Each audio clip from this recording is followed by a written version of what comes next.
So in the previous version, what we saw was a quick way to do an autofilter so that you can organize your data and you can then sort it in ascending or descending manners. Now, of course, going back to it, we're talking about our different wines from all around the world, and what I've done is I've created my own spreadsheet so that we can look at them. So we've got two different worksheets. These are known as worksheets within an Excel spreadsheet. One called wine regions, where I've got regions and then the types of grapes within the region, the taste of each of these grapes and some of the vintages in those regions. And then I also have another worksheet that talks about, that focuses mainly on the character of the grape.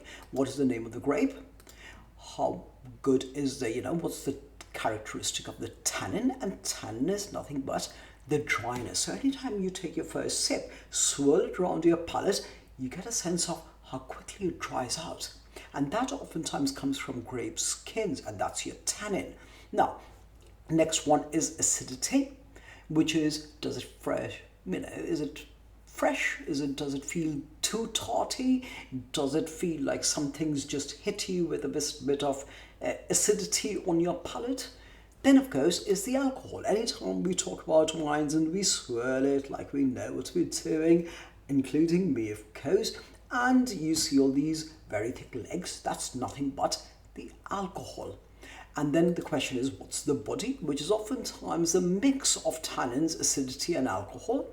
What exactly is the fruit flavor out of 10? So in this case, we can say the Aglianico, one of the very famous ones, is called the Aglianico del Vulture, and that is from the southern part of Italy. It has an 8 out of 10 tannins. So what I did was I collected a lot of data from different people who enjoy wine, and this is what I've gotten from them. So acidity is 8, alcohol is about 6, so medium alcohol, so it doesn't have that much legs.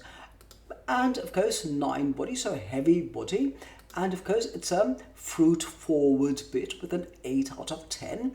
Regions, for example, Campania and Basilicata, you don't have any varietals that's worth specifically mentioning without getting into the minutiae. And of course the profile, you can talk about the Barolo of the South.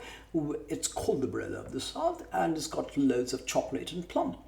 So we will use that as an essential set. So if you're looking at Aglianicos, we can do the same thing.